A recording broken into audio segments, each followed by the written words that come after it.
matin, bonjour ou bonsoir tout le monde et bienvenue à ce 83e épisode des Sommeliers de la lutte. Aujourd'hui à l'épisode, un retour sur la semaine du 9 au 14 septembre 2024. Fait que c'était quoi la bonne lutte qu'il y avait dans les shows télé réguliers? Ben, on va vous répondre à ça. C'était quand même une bonne semaine de lutte, je crois, Pierre. De ton côté, qu'est-ce que t'en as pensé? Qu'est-ce qui se passe dans ta vie, sinon? Bonne semaine de lutte, c'est le fun. C'est fun de regarder des bonnes semaines de lutte comme ça. C'est plus intéressant à regarder que de la lutte plate. Il y a même eu des avancements d'histoire du côté d'All Elite, ce qui est très rare. Fait que ça, j'aime ça.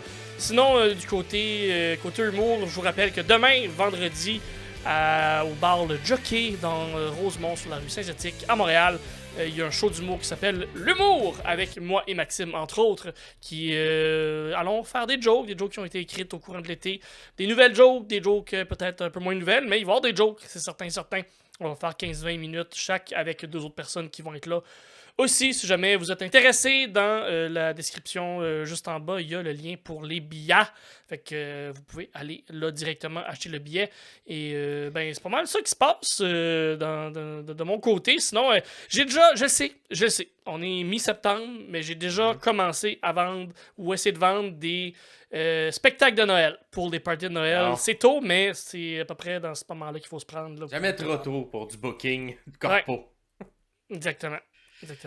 Écoute, c'est bon. Fait que si jamais vous avez une compagnie qui rêvait d'avoir un show de Noël avec des jokes, ben. Spectacle, même animation, ça peut être une animation de gala, de Noël spécial, tout ce qui inclut un micro, une scène et quelqu'un qui parle. Je suis là. Yes. Et moi, mon boss, c'est la saison d'impro qui a commencé. Ouais. Nice. Fait que toujours à la improvisation. On a déménagé cependant. Maintenant, on est rendu à la petite marche d'à côté sur Saint-Denis à Montréal. Donc, nouvel endroit, mais toujours même équipe, pas les mêmes équipes, mais la même organisation qui fait le tout. Puis bien content d'avoir cette nouvelle opportunité-là à la marche d'à côté. Fait que si jamais ça vous tente, c'est tous les lundis. Et moi, mon équipe s'appelle Juste une fois au chalet. Fait que on s'inspire de choses qui ont été virales pour nos noms d'équipe. Et nous, ben, c'est ça. Notre nom d'équipe, une fois au chalet. Très bonne équipe, fait que ça vous tente, allez regarder le petit calendrier sur la page Facebook de la like. Et quand c'est une fois au chalet, ben je devais jouer. À moins que je sois malade ou peu importe, mais normalement j'aimerais jouer. Fait que c'est à tous les lundis sinon, fait qu'on vous attend en grand nombre. Et du côté du public, on a eu plein de beaux commentaires, comme toujours, dont un de collègues podcasters qui ont également un show qui sont. Je pense que ça sort eux en direct tous les dimanches, si je ne m'abuse. Ils font des retours là, sur la lutte et surtout un peu. Là, donc, le podcast, c'est juste de la lutte. Il nous a laissé un petit commentaire qui dit « Ça paraît que vous connaissez les règles d'or, que les fans de lutte ont une mémoire de 3 semaines. Revenir sur les 2 dernières semaines est la preuve que vous êtes des pros. Bel job et merci pour les bons mots sur mes rénaux. » Fait que gros merci à C'est juste de la lutte. Puis à voir, hein, peut-être que dans le futur, on fera peut-être un petit crossover avec eux, ça serait plaisant de les recevoir de notre côté, puis d'aller peut-être sur leur show à eux. Fait que, si vous aimez la lutte, il y a également un Patreon, que vous pouvez vous inscrire. Vraiment des gars qui ont beaucoup de plaisir, beaucoup de fun, puis qui vont un peu plus sur le côté, leur feel de la semaine, leur feeling de la semaine, comment ils ont trouvé ça. Ouais. Pas nécessairement des reviews comme nous de notre côté, mais ils sont le fun à écouter. Fait que... Deux produits différents, fait qu'il y en a pour tous les goûts, hein.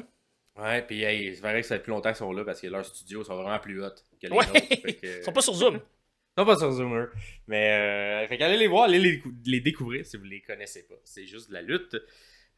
Sinon, on a également eu une demande du public. Fait qu'on va faire une chronique du public pour cet épisode. Parce que c'est Pierre-Paul qui nous demande, cher Max et Pierre, une idée pour vous. Si un jour on a un show de la All Elite Wrestling contre la WWE, quel serait votre dream card?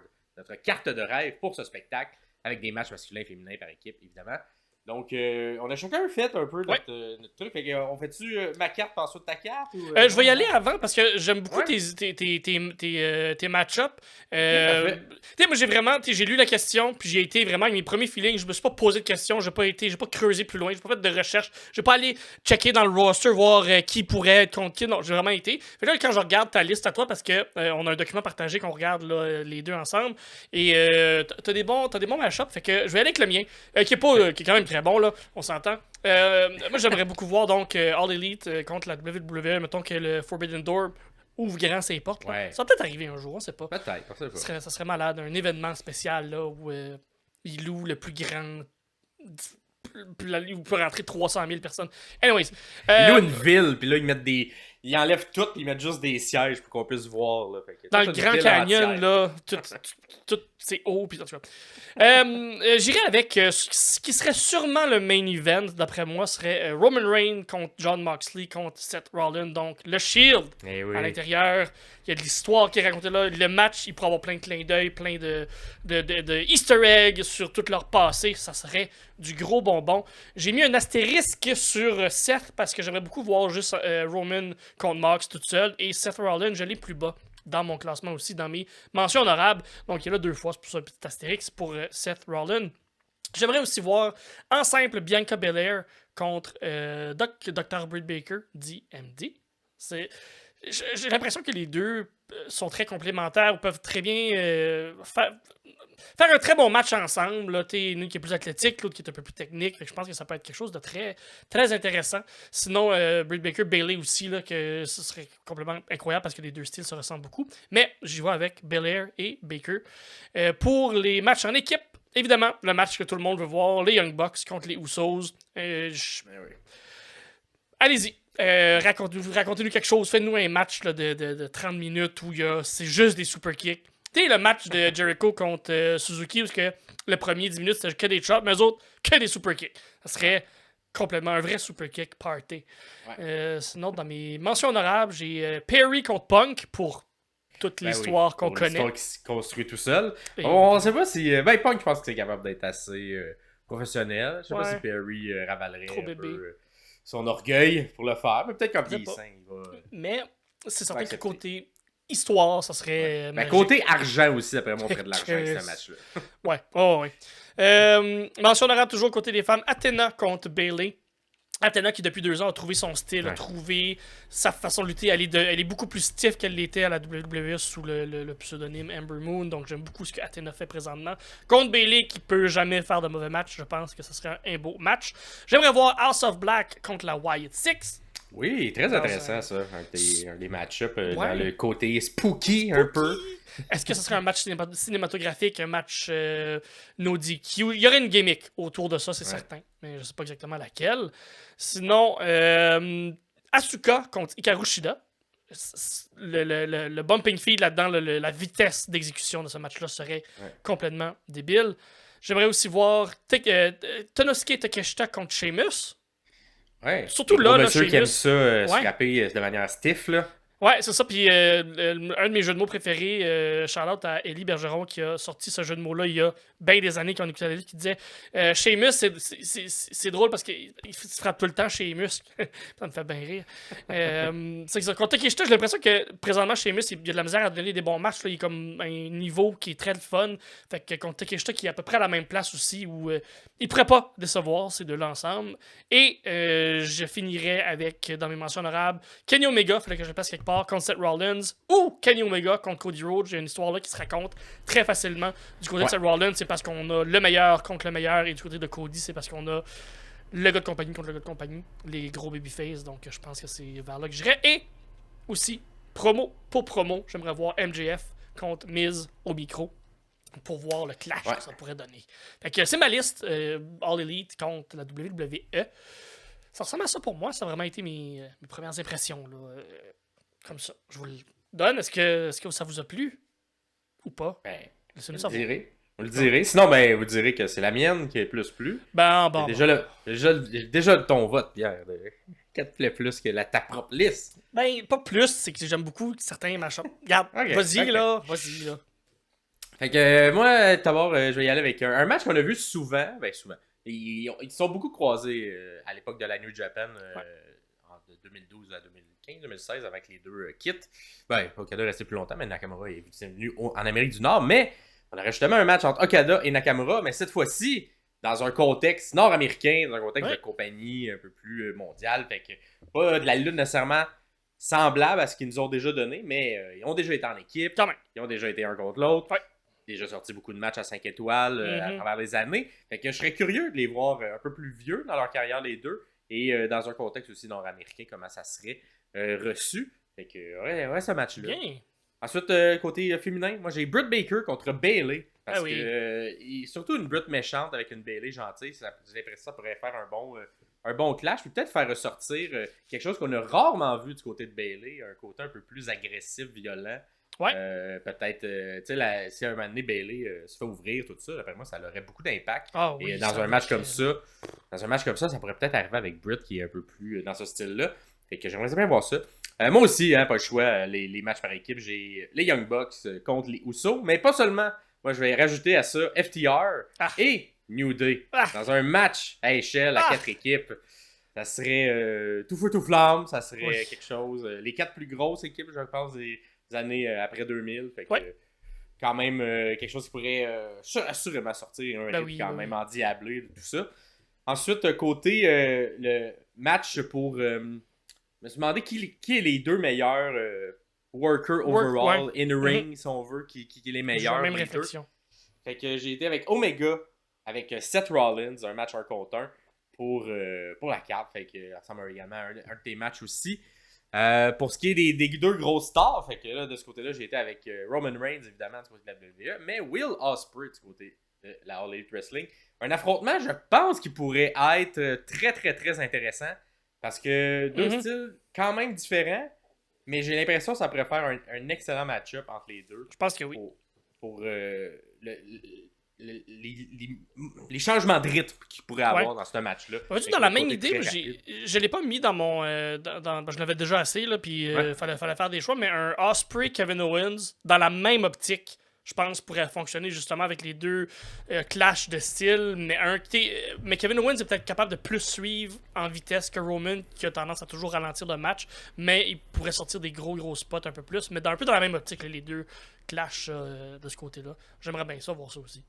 Oui, vraiment. Ensuite, côté féminin, j'ai Charlotte Flair contre Toni Storm. Toni Storm qui s'est trouvé dans les dernières années. Un personnage un peu diva de l'ancien temps. Et Flair qui est un peu diva, mais contemporain. Fait que ça pourrait être intéressant comme construction de match.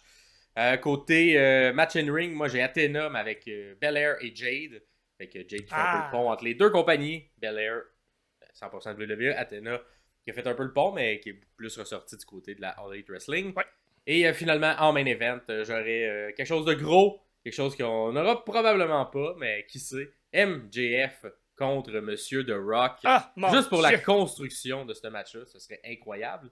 Et c'est le genre de match qui pourrait... tu sais, c'est pas tant le niveau in-ring qu'on va regarder que comment ils vont raconter l'histoire et comment on va se rendre à cet affrontement-là. Et les segments micro seraient probablement incroyables. Ça serait bon, là. Des deux côtés. Fait que ça serait quand même le fun. Écoute, j'ai pas mis de Kevin Owens ou Sami Zayn ou tout ça. Je pense qu'on pourrait peut-être les mettre avec un Adam Cole pour un match-up sympathique, mais je me suis concentré un peu plus sur les gros noms là, qui sont présentement dans les hautes cartes. Quoique Nakamura l'est pas non plus, mais ça c'est un petit dream match que j'aimerais voir. Ça fait longtemps qu'on les a pas vus. Un contre l'autre. Il pourrait en avoir 1000 des match-ups. Luthazar contre Braun Breaker ou Jack Perry contre, je sais pas, l'autre côté, Carmelo Hayes. Il pourrait en avoir 1000 des match-ups de même qui seraient crissement intéressants à voir, mais c'est ça. Fallait s'arrêter à certains choix. Dites-nous, vous, dans les commentaires, un match que vous aimeriez voir entre les deux compagnies et pourquoi vous voudriez voir ce match-là. Fait que vous pouvez nous répondre en dessous. Puis Pierre-Paul vient de nous lancer la question. On t'invite également à nous dire ta petite carte de rêve, toi, ce serait de ton côté qui tu voudrais qu'ils s'affrontent entre les deux compagnies. Mais écoute, on peut jamais dire jamais dans la lutte. Non. Mais dans le contexte actuel, ça m'étonnerait. Mais peut-être dans 10-15 ans, on va être ailleurs et les deux compagnies vivront bien chacune de leur côté. Ben, tu sais, déjà que la WWE est sur le bord d'acheter TNA, ils se rapprochent de quelque chose, là, tu sais. On sait pas. C'est ça, c'est quand même leur ennemi pendant le début des années. On s'entend un petit ennemi comparé à la WCW, mais tout de même. Fait que ça ressemble à ça. Par la suite, on va y aller avec nos dégustations de la semaine. Fait qu'on est dans la semaine, on vous le rappelle, du 9 au 14 septembre. Et on commence ça avec le Raw du 9 septembre. T'allais-tu dire quelque chose, Pierre? Non, du tout, du tout. Ah, parfait.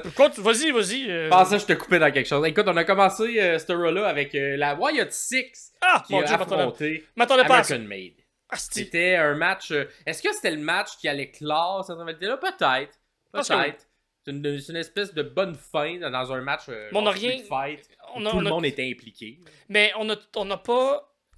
On a-tu semé des graines pour savoir vers où on s'en va? Il me semble qu'il y a quelques semaines, on avait visé d'autres mondes. Là. On avait visé Dom Mysterio. Qui on avait visé? Mais c'est de savoir là, vers où on s'en va avec eux puis comment on va l'apporter. Mais tu sais, il y a encore un combat interne avec Uncle Audi et tout ça. Avec je sais pas non plus ça s'en va. Mais anyways, le match comme tel, à ce moment-là, Ça c'était a très bon. bien ouvert, Mhm. ce Raw-là. C'était évidemment le season premiere de Raw. Cette semaine, c'est les 2 season premiere à Raw et à SmackDown. On commence nos saisons comme la télé en septembre. Sans pause. Une heure. Exact. Ça a bien été. Mhm. Moi, j'ai particulièrement beaucoup apprécié la performance de Nikki Cross en habit de Witch. Ça a été vraiment très bon. Elle a ouvert ça super bien avec Ivy Nile. D'abord, l'espèce de truc avec la poubelle, les coups de kendo stick, tout ça. Un peu plus tard dans le match, elle a même fait un German suplex à Chad Gable. Fait que ça lookait. Elle était vraiment over également. Puis on a de plus en plus de petites altercations entre monsieur et madame. Oui. Souvent en plus au profit des madames. Mais à voir si on osera lorsqu'on sera sur Netflix aller un peu plus loin dans ce style de match-là. On en a déjà parlé, mais j'aimerais bien, moi, une Rhea Ripley qui fasse un petit saut du côté masculin. Et je pense que ce serait très crédible pour avoir différentes ceintures qui normalement sont plus du côté masculin. L'entrée en partant, c'était quand même beau. L'entrée de la Wyatt Six qui arrive. On la connaît un peu plus, mais la première fois qu'on les voyait où ils font leur pause, puis ensuite enlèvent tout le monde en même temps leur masque. Je trouvais que ça lookait, c'était bien. Et peut-être Rowan était un petit tantinet moins incarné à ce moment-là, mais toutes les autres étaient quand même bien. Puis c'est le fun de Nikki qui enlève son masque, puis en dessous, c'est comme le même masque. Ça look vraiment, j'aime vraiment ça. Fait que belle entrée. Puis tout le monde aussi, là, contrairement à peut-être un style All Elite Wrestling, tout le monde attend vraiment ses cues pour les spots. Fait que des fois, ça fait des tantinets genre ralentissement. Parce que, entre autres, au premier début de match, là, on attendait que le spot de Nikki se termine avec Ivy Nile avec la poubelle. Puis pendant longtemps, on a Joe Gacy qui gossait sur le bord pour faire finalement son suplex sur le bord du ring. Fait que, mais tu sais, on attend les cues de tout le monde. Fait que, on sent vraiment que c'est un peu plus découpé la carte d'un booking de la WWE. Pour les OK, vous allez faire ça. Quand eux finissent, là, c'est à vous, la caméra va être sur vous. Fait que, c'est bien parce qu'on manque moins de choses que dans d'autres compagnies. Par la suite, tout le monde a eu des bons moments là, du côté de la Wyatt. Fait que, il y a Rowan que j'ai vraiment aimé. Son style un peu big guy de cette équipe-là. On dirait que lorsqu'il était avec Luke Harper ou dans la Wyatt Six, c'était plus je sais pas, le maillon faible, disons, du groupe. Là, j'aime vraiment la construction qu'on fait de lui. Fait qu'on je le sens vraiment très fort. Là, je le sens, je sais pas si c'est. Je sais pas s'il y a eu une perte de poids ou il a travaillé ses jambes, mais je le sens plus léger sur ses jambes. Je le sens plus habile, plus. Il se déplace plus facilement, on dirait, que ce qui était là, justement avec les Bludgeon Brothers dans le temps. Là, fait que j'aime ça. Ouais, vraiment. Puis là, on tente d'installer une table pour qu'il puisse passer à travers des gens de American Made. Mais finalement, c'est lui qui se fait passer à travers la table. On l'ensevelit de débris pour le faire des dodos pendant une partie du match. Et lorsqu'il se relève, paclap, il vient tout clair le ring, nettoie tout le monde, fait ses power moves. Très bien fait. Fait que j'ai bien aimé la construction de Rowan là-dessus. C'est le même moveset, mais on dirait qu'il y avait plus d'impact que normalement. Fait que bien aimé ça. Gacy a un petit moment avec une espèce de double corde à linge lorsqu'il s'en va un peu à la Will Ospreay. Ça va sur les mains dans les câbles, revient, se tourne de bord, double corde à linge. Fait que son petit moment à lui. Loomis, lui, de son côté, mais il a eu le pin final. Une espèce de genre de frog splash, mais en plus avec une petite propulsion de Rowan lorsqu'il descend. Fait que la victoire de Wyatt Six qui finit au-dessus de American Made. Bien aimé également une petite intervention dans le milieu de Uncle Audi qui est venu faire un superbe Sister Abigail sur Gable. Une fois Gable qui vend ça super bien. Il vient s'empaler dans le matelas. Fait que la victoire du côté de la Wyatt Six, c'est peut-être la fin de cette rivalité-là. J'espère, parce que je pense que des deux côtés, on mériterait, je pense du côté de American Made, on mériterait de peut-être être poussé de manière plus légitime. On a quand même un bon un bon groupe là, de lutteurs lutte Ouais, ça, à l'intérieur. Fait il que mérite avoir des de. victoires. Il mérite de plus être juste le jouet de la Wyatt Six. Il mérite Exact. d'aller vers d'autres feuds, là, pis du monde. Je sais pas quelle autre équipe là pourrait être contre eux autres, là, mais même contre le Judgment Day pourrait être quand même plaisant dans un futur pas trop loin. Là. Ouais, exact. Parce qu'on tourne beaucoup autour des mêmes personnes là, du côté d'American Made. Avant, Mm. c'était l'ancien American Alpha Academy. Academy. Puis là, maintenant, c'est rendu Wyatt. Fait qu'à voir, ça va vers d'autres choses. Mais oui, ça pourrait être intéressant. Peut-être Judgment Day. Un ou l'autre aille vers Judgment Day, qui est quand même l'autre groupe dominant sur le brand de Raw. Ouais. Fait que ça ressemble à ça. Ensuite, on a continué. On a eu un segment sur le ring là, avec Bret Hart. On était à Calgary, Alberta, fait qu'il était over, il est chez lui, tout ça. Bien aimé le petit côté au début, le Bret qui arrive, puis que normalement, c'est pas aussi plein des shows de lutte. Mm-hmm. Là, c'est plein beaucoup, fait que il était comme pas sûr, il était de quel bord la caméra. Fait qu'il a comme subtilement demandé, là, puis regardé, il demande à Wade, c'est quel bord? Puis là, Wade, c'est ce bord-là. Ok, parfait. Puis je me tourne du bon côté de la caméra. Parce qu'il y avait du monde partout, il y a du monde partout maintenant à WWE. Écoute, Cheap Pop classique, là, il était pas juste un champion, il était un champion canadien, yes sir, tout le monde aime ça, Canada. Gunther, cependant, intervient, vient dire qu'il donne des fleurs quand même à Bret, il dit, évidemment, comme tout le monde, il le regardait, il aimait bien, il était évidemment le best there was, mais maintenant, c'est Gunther qui est le best there is, the best best there ever will be. Well, ever will be. Et il a même nommé c'était qui son lutteur préféré, hein? Eh oui, il a mis Goldberg comme étant son lutteur préféré. Chris, la ligne t'a bien lancée, là, c'était parfait. Ouais, un bon petite fleur que personne qui a blessé Monsieur Brett. Fait que petit sourire également de Brett lors de cette ligne-là. Sami, cependant, lorsque ça s'est nommé, intervient. Et là, j'ai bien aimé, petite parenthèse, là, mais dans la sphère du hockey, il y a eu une petite tragédie, je sais pas si tu as entendu parler. Oui, Johnny Gaudreau, avec un joueur de hockey, quand même une vedette qui a eu. Maintenant, il était rendu à Columbus, mais il a joué longtemps à Calgary. Et qui est mort, malheureusement, frappé. Il faisait du vélo, puis un automobiliste ivre a frappé lui et son frère, puis les deux sont morts sur le coup. Fait que quand même une tragédie dans le monde du sport. Et la WWE a quand même fait un beau petit clin d'œil. J'ai bien apprécié là, leur hommage, si on veut, à ça, vu qu'ils sont dans la ville qui a quand même marqué cette ville-là, Johnny Gaudreau. Fait que d'abord, Sami Zayn arrive avec le gilet de Johnny Gaudreau. Mentionne pas plus que ça à ce moment-là. J'ai bien aimé. Fait que c'était juste un petit clin d'œil pour dire on se concentre sur le segment qui est là. Exact, mais le petit. C'est ça, une petite manière de reconnaître ce côté-là. Et un peu plus tard, dans le Raw, on a un segment pour parler justement de cet hommage-là, expliquer aux gens qui sont peut-être pas nécessairement au courant, qui sont en Europe ou ailleurs, de la tragédie. Fait qu'on a bien expliqué avec Jackie Redmond qui est en avant, qu'on voyait toutes les fleurs laissées, toutes les différentes choses qui ont été laissées par les fans. Jackie Redmond qui a couvert ou qui couvre encore même le LNH avec Sportsnet, si je me trompe pas. Donc, il y a un lien quand même proche avec tout ce qui est hockey. Puis qui est canadienne, fait que évidemment, on connaît bien l'impact que ça peut avoir sur le tout. Fait que bien aimé cet hommage-là de la WWE. Je trouve que ça a été bien fait. Des fois, c'est fait de manière un peu boboche ou un peu, je sais pas, forcée. Là, j'ai senti que c'était fait dans le respect. Très sincère. Puis également, c'était fait pour un peu, je sais pas éduquer c'est le bon mot, mais faire apprendre aux gens qui sont pas aussi proches du hockey ou de la Ligue nationale, qu'est-ce qui s'est passé, puis pourquoi les gens étaient aussi touchés et qu'il y avait plein de gilets avec son numéro, son nom à l'aréna. Fait qu'on revient dans le segment. Sami, il demande encore son match contre Gunther. Fait qu'il dit, là, la semaine passée, je suis venu, il m'a pas donné mon match, je demande encore ton match. J'ai Bret Hart qui me back, là. Tu me le donner. Et là, Gunther, il dit que, gars, Sami, il est cute. Oui, effectivement, c'est lui la dernière personne qui l'a battu, mais il est pas dans la même ligue que lui et que Bret. Et là-dessus, je suis assez d'accord, cependant, avec Gunther. Parce que Sami, il est plus dans une ligne de underdog. Parce que Bret n'était pas vraiment, puisque Gunther n'est pas vraiment non plus. Fait que, assez d'accord là-dessus qu'ils sont pas dans vraiment la même ligue. Fait qu'il donnera pas le match à cause de tout ça. Il trouve qu'il le mérite pas. Mais là, Bret, il se fâche un peu. Puis là, il traite de peureux. On dit peureux, Gunther. Peureux. Tu veux même pas affronter. Puis bref, tout ça, ça choque un petit peu Gunther. Et on a un petit combat entre les deux. Et il y a peu d'officialisation, mais ça se dirige clairement vers Sami Zayn contre Gunther. Puis, j'ai l'impression que Bad Blood. Une défense à télé ou Bad Blood? Moi, je pense que ça va être Bad Blood parce que. En tout cas, regarde. C'est le première défense. Deuxième défense. Troisième défense.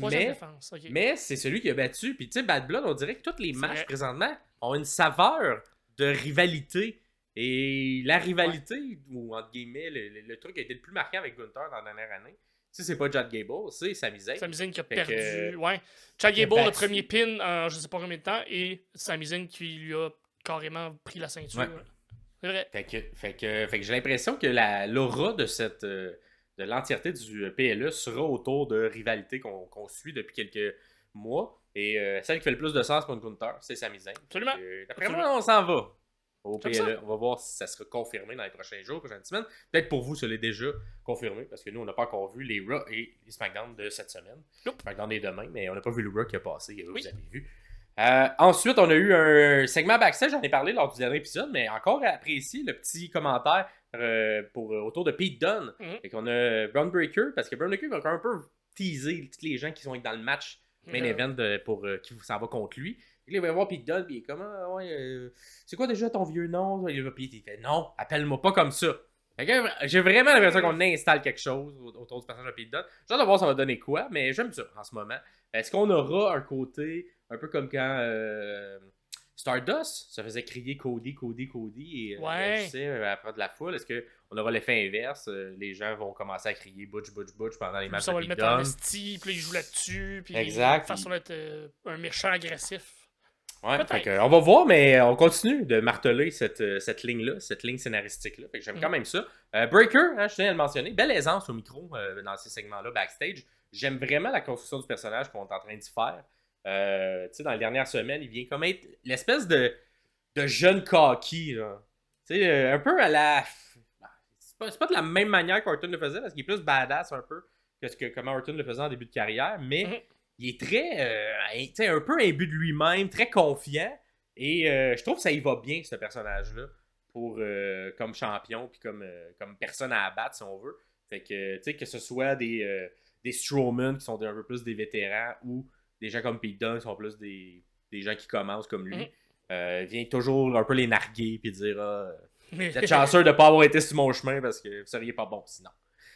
Évidemment, ce segment-là finit avec Sheamus qui vient frapper Pete Dunne. Fait que ça sent, même si Pete est dans le match de la fin, ça sent que la rivalité n'est pas terminée. Et on va sûrement poursuivre cette rivalité-là avec Sheamus et Pete Dunne dans les prochaines semaines. Et on va y venir, mais oui, effectivement, c'est ce qui s'est passé. Parce que le main event, c'était un bon match. Très bon. Ouais, je pense que le match de la carte. Ça dépend de quel style. Là. On s'entend le Street Fight, c'est intéressant pour d'autres raisons. Mais Jey Uso, Dragunov, Pete Dunne et Braun Strowman. Un match bien construit, un match qui n'est pas typique match télé pour la WWE, qui ressemblait plus à une construction de match de PLE. C'était un bon rythme tout le long. Bon, évidemment, il y a 2 pauses, fait qu'on manque un petit peu de segments qui étaient peut-être un peu plus lents durant ces pauses-là, mais nous, on les voit pas. Mais tabarouette, ça s'enchaînait bien, il n'y avait pas de temps mort. Puis la chimie entre les 4 était vraiment bonne. Fait que Jey Uso, Dragunov, Pete Dunne, Strowman, très bel job entre les 4. C'est exactement ce que j'ai remarqué aussi, c'est ce qui m'a frappé le plus en regardant ce match-là. Tu fais comme 4 gars qui ont jamais vraiment... Tu sais, Dunne et Dragunov, depuis un petit bout, vont fuir ensemble. J'ai aussi, mais comme c'est 4 gars qui arrivent complètement de 4 bords différents, puis t'es mis ensemble, puis faut que ça fonctionne. Fait que est-ce que c'est ça, c'est-tu beaucoup de répétitions? Ils ont-tu eu le temps de travailler ensemble avant? Mais comme, whatever, c'est quoi la raison? Ça fonctionne. Continuez à faire ça. C'est vraiment Ça a vraiment bien fonctionné. J'ai vraiment aimé aussi le match de Strowman. Un peu la même chose que ce que Rowan faisait. C'est peut-être au niveau du booking qu'on écrit mieux les personnages de gros monsieur présentement. Peut-être. Fait que c'est plus facile aussi à interpréter dans le match vu que c'est mieux écrit, peut-être. Ouais. Ben, en tout cas, les spots sont plus clairs. OK, là, tu vas avoir l'air fort. Fait que vraiment un bon match de Big Man de Strowman. Ouais. Puis je trouve, il vend depuis 2 semaines une petite blessure qu'il a reçue à Braun Strowman. On y reviendra plus tard.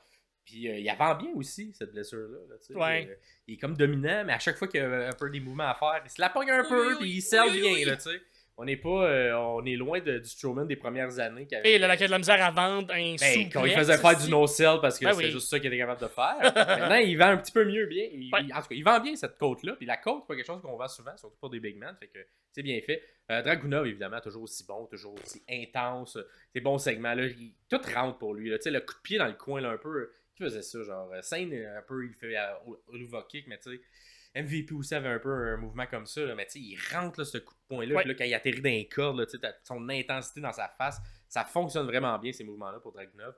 Pete Dunne, il a vraiment retrouvé sa couleur d'antan. Là. Ça fait Genre, du bien de voir un Bruiserweight plus qu'un Butch. Là. C'est vraiment le fun. Puis tu le sens dans le style qu'il a, là, tu sais, qu'il est revenu un peu dans ses pantoufles, puis qu'il connaît mieux comment agir avec même les couleurs, l'espèce de rouge vin là, qu'il avait, puis très basic, très justement Angleterre. Lutteur anglais, ouais. Fait que, il fait vraiment une belle job. Jay est comme. Il est un petit peu plus effaçant dans du match. À chaque fois qu'il a un peu besoin de star power, il arrive et il ramener le match ou ramener à la foule qui fait des yeets. Fait que il fait bien sa job de babyface. Puis c'est lui qui remporte le match au final. Et dans le spot que moi j'ai bien apprécié du match, on a Strowman qui comme libère la table des commentateurs parce qu'il veut aller passer quelqu'un à travers. Et là, pendant qu'il est ça, il s'en revient de bord. Puis il y a Bronson Reed qui monte sur la barricade et qui saute sur Strowman qui atterrit dans la table puis elle explose. Le son que ça a eu, l'effet que ça l'a fait, très bien réalisé par les deux. Écoute, la table c'était pas une table de NXT, elle a cassé au bon moment. Elle a bien fait sa job. Très bien fait sa job. Fait que c'est ça, on poursuit la rivalité évidemment des deux. Ça nous permet de sortir Strowman. Et c'est ça. Jay remporte et il y a le petit face-à-face final pour finir Raw entre Breaker et Jey Uso. Bon petit match. Je sais pas si ça va avoir lieu à Bad Blood ou ça va avoir lieu avant. C'est ça, c'est que là, il va falloir faire des choix. Il y a des feuds qui vont se terminer à la télévision. Il y en a d'autres qui vont se rendre jusqu'à Bad Blood. Mais c'est de savoir est-ce qu'on va avoir un pay-per-view de 7-8 matchs ou on va rester à 5-6 matchs maximum du côté de Triple H. J'aime mieux des beaux pay-per-view plus tight à 5 matchs. On est capable de vraiment prendre notre temps à raconter une histoire, faire quelque chose de le fun qui vaut la peine de regarder dans un pay-per-view. Puis, des feuds qui se finissent à la télé. Il en faut des histoires télé qui sont à la télé, qui continuent à la télé, qui se finissent à la télé. T'sais, comme Andrade contre Hayes, peut-être qu'on doute que ça va se rendre à Bad Blood, mais ça reste à la télé, parce que ça a été toujours forgé à la télé. Je suis très d'accord avec ça. Il en faut aussi des bonnes histoires de même qui nous tient en haleine là, de semaine en semaine, puis qui se finissent là. Fait que, ben d'accord. Fait qu'un bon petit Raw. Allez regarder les highlights sur leur chaîne YouTube. Ça vaut quand même la peine. Le segment Bret Hart qui est très découpé, là. Lui, vous n'aurez pas tout le segment au complet, mais le reste est quand même bien fait. Fait que allez regarder ça. Ça vaut quand même la peine cette semaine. Par la suite, le Dynamite du 11 septembre, c'était le Dynamite, en fait, on voulait des explications. On voulait des explications de ce qui s'est passé lors de All Out, pourquoi il y a eu une tentative de meurtre, qu'est-ce qui allait se passer face à ça. Est-ce qu'on a su pourquoi il y a eu une tentative de meurtre? On a su quand même un peu. C'est pas tout clair, là. C'est un peu cryptique. Ça commence avec une vignette de Moxley sur Bryan. On ouvre avec ça, avec des images de lui qui marche puis qui parle. Puis un moment donné, il s'adresse vraiment à la caméra puis il est comme Bryan, t'es le meilleur. Tout le monde te vénère. T'as de l'empathie, t'as de la générosité. T'es l'exemple ici dans le locker room. Mais quand je suis revenu, là, c'est Moxley qui dit ça, là, c'est pas moi. Là. Quand je suis revenu, à mon retour, il y avait que des gros égos dans le vestiaire. Une équipe brisée backstage. Puis ça, je suis pas capable d'accepter ça. Puis ça, c'est à cause de toi. Puis il met toute la faute sur les épaules de Bryan Danielson. Quand je suis arrivé, les gens backstage, aucun respect. Puis t'es supposé être l'exemple, c'est de ta faute, c'est à cause de toi. Puis je vais pas accepter ça de ma compagnie, parce que c'est ma compagnie. C'est rendu à moi. Même plus tard, le Blackpool Combat Club est venu détruire Private Party qui s'en venait pour un match. C'est Pac, à ce moment-là, qui a pris le micro et qui a dit « We are inevitable ». Puis là, il a claqué les doigts, puis la moitié de la foule est partie. Non, c'est pas vrai, c'est pas Thanos, là. Il dit « We are inevitable, we own AEW now ». Fait que même Pac qui en rajoute une couche par-dessus. Et on frappe encore sur ce clou-là que maintenant, la All Elite appartient au Blackpool Combat Club, ou la version qui est devenue le Blackpool, c'est plus de même qu'on l'appelle, je crois, parce qu'on l'a pas nommé, mais appartient à Moxley et sa bande. Donc, les EVP disent pas un mot. Ils ont même pas souligné ça. Ils se font comme voler un peu le spot. Tony Khan n'a rien dit. Je trouve ça encore un peu cryptique, un peu bizarre vers où ça s'en va et de qu'est-ce que ça va avoir l'air pour le futur. Mais Moxley, qui est en grand méchant, vient reprendre le contrôle, mettre les deux mains sur le volant. Puis, je vais te dire, ben franchement, j'aime ça. Le Moxley badass qu'on est, le Moxley qui court aussi après la ceinture, je trouve apprécier plus les règnes de Challenger plutôt que les règnes de champion de Jon Moxley. Parce qu'il y a une promo plus tard avec Darby, on va y revenir quand on sera rendu là. On va revenir, évidemment. Puis, écoute, on est inévitable, le claquement à la Thanos. D'après moi, la moitié de la foule a effectivement disparu, mais avant le show. Parce que T'entendais, écoute, c'était bizarre. Le son, là, tu sentais qu'il n'y avait pas grand monde dans cette arène-là. Tu penses qu'il n'y avait pas grand monde? As-tu écouté le Collision de cette semaine? Non, je sais bien. Encore pire.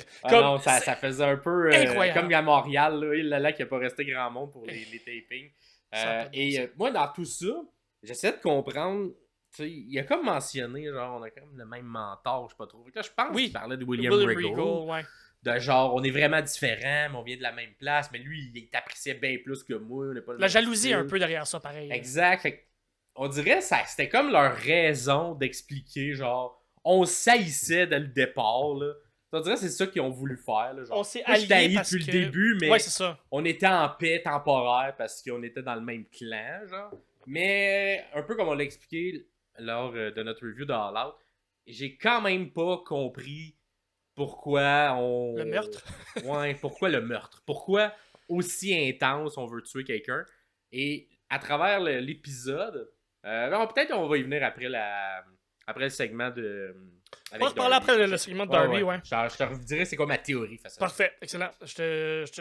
Mets-toi une petite note parce que je ne penserai sûrement pas. Ensuite, pour commencer, c'est un Dynamite qui commence vraiment, vraiment, vraiment différent que d'habitude parce qu'il n'y a pas de match. Ça a été 3 segments promo qui s'est enchaînés un après l'autre. Le deuxième, c'est le patriarche, l'équipe au grand complet, Christian Cage, qui arrive sur le ring et qui acknowledge le fait que quand Killswitch l'a pris par la gorge pour lui faire son chokeslam, ben, Christian a eu peur. Il l'a regardé dans les yeux de Killswitch.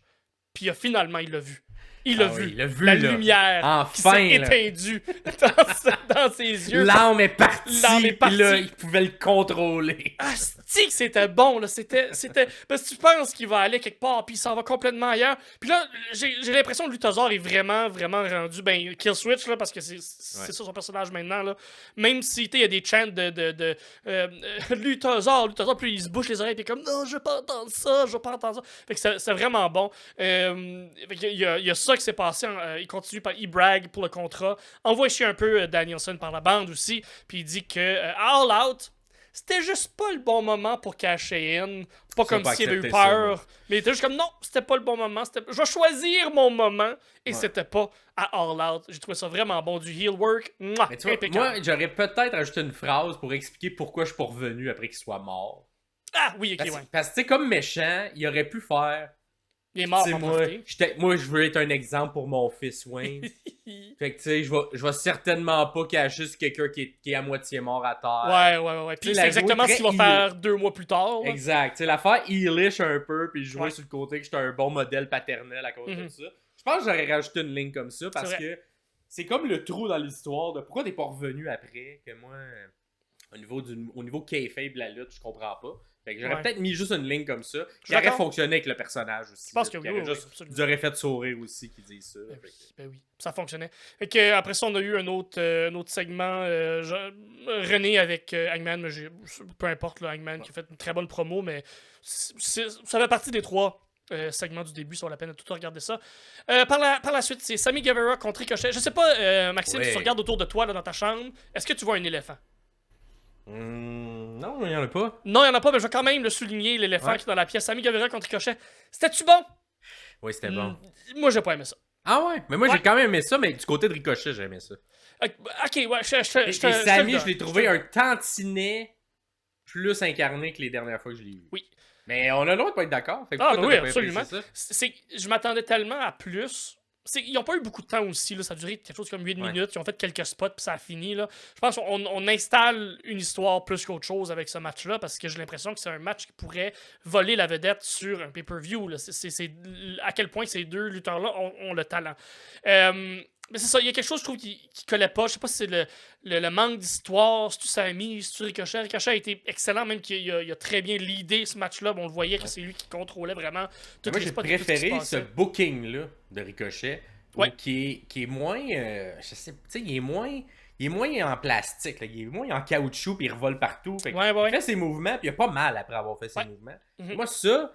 On dirait que ça fait longtemps que j'attends un Ricochet comme ça. Mais c'est le King Puma, c'est le Ricochet, c'est King Ricochet des Indies. C'est ce qu'on voyait, c'est ce qu'on aimait. C'est même Ricochet sur NXT. C'est vraiment juste quand il est arrivé à la WWE qu'il était le gars qui vend. C'était le Dolph Ziggler qui fait des backflips. C'était que ça. Il y a eu Après, le gros spot sur la rampe. Là, oui, aussi, c'est exactement le moonsault du tunnel de la part de Sami. Très très beau spot. Fait que, c'était pas mauvais dans les spots. Je trouve que c'était mauvais dans la construction du match. C'était mauvais dans l'histoire qui était racontée parce qu'il n'y en avait pas vraiment finalement. Fait que c'était dur de s'accrocher à quelque chose. Si on le regarde d'un point de vue athlétique, fine, c'est parfait. Mais j'aime ça qu'il y ait une petite coche de plus d'histoire. Il aurait pu attendre une semaine de plus, nous installer quelque chose cette semaine et faire ce match-là la semaine prochaine. Juste pour s'accrocher à quelque chose, mais à la fin de tout, que lorsque Ricochet gagne et que Sami est un peu en tabarnak, c'est Beast Mortos qui attaque Ricochet et Sami qui vient aider avec une chaise. Ricochet Sami était comme je vais-tu pas? Ok, oui, je suis rendu gentil, je vais aller les aider. J'espère qu'on va bâtir une belle rivalité. Ricochet Mortos, si on peut l'étaler sur quelques semaines.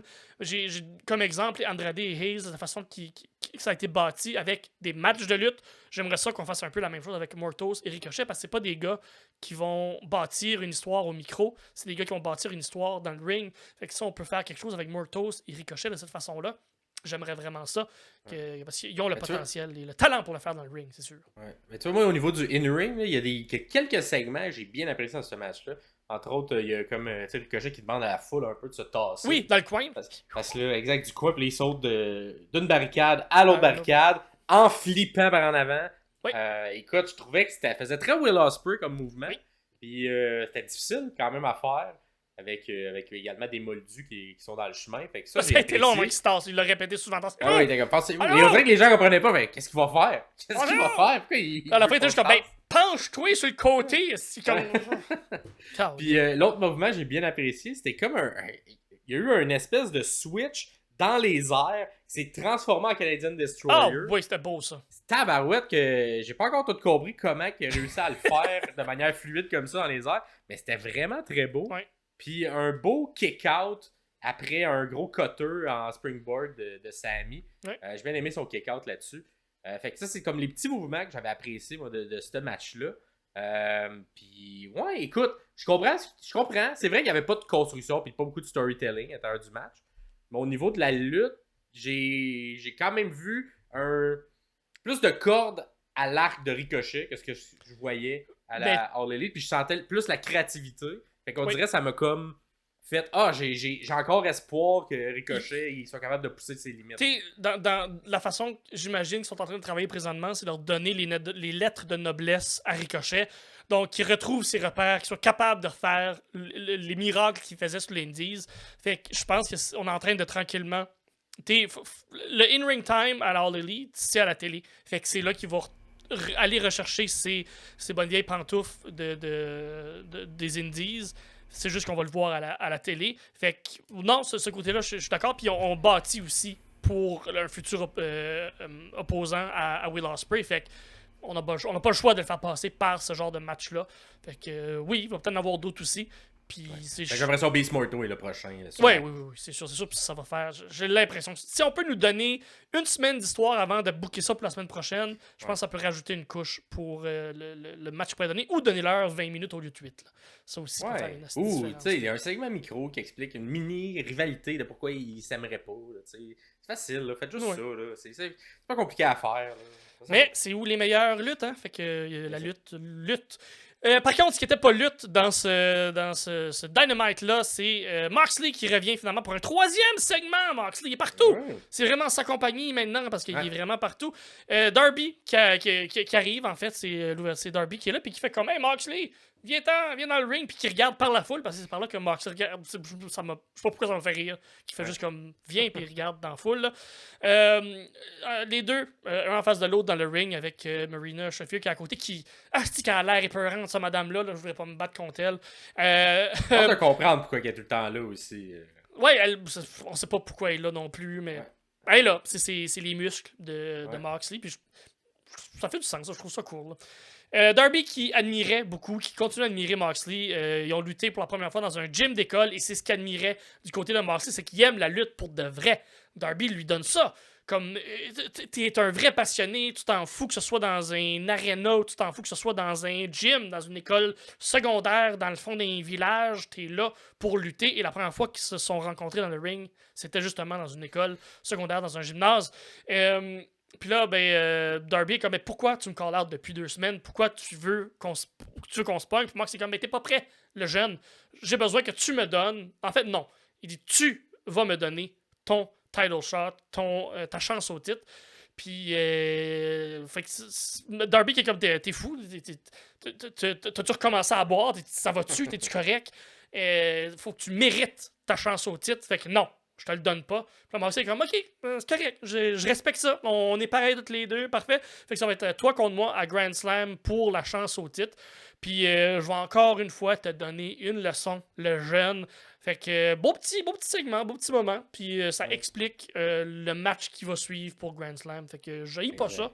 Puis ça va être bon, ce match-là. Et là, on a comme, c'est ça, parce que là, écoute, la construction, mettons, de la carte complète, ça se posait être Darby contre Bryan à ce moment-là. Ouais. Mais là, Bryan, il est blessé, ou en tout cas, il va pas bien. On sait pas trop encore à ce moment-là. On sait pas. À Collision, on apprend que finalement, peut-être pas si blessé, parce que là, il se fait mettre un autre match sur la carte. Avec Nigel.